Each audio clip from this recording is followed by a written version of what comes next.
People who know I'm from Moldova know that most of my childhood I've spent playing PC games, since Eastern Europe was very PC-centric.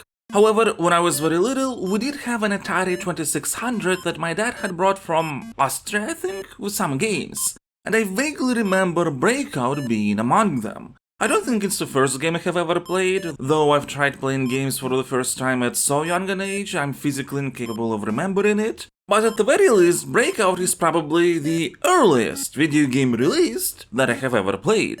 So, I think that's a perfect start of my journey to create a dynamic ranking of every game I have ever played. Why?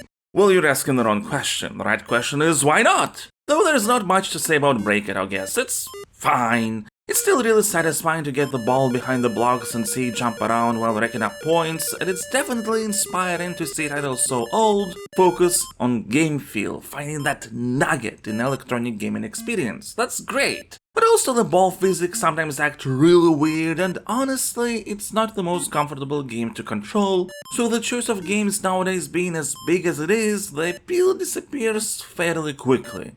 Breakout, enjoy holding the #1 spot while you can. I don't know if you're gonna hold it for too long when more games are going to get added to the list. Oh, and if you want to say that the 1978 Atari 2600 Breakout is actually not the same game as the 1976 arcade original, obviously you'd be right, as back then porting didn't exist as such, just recreating the games on home machines as close as possible. But while there are differences, I've checked the arcade version in the Atari 50th Anniversary Collection, and it's close enough, so same game as far as I'm concerned.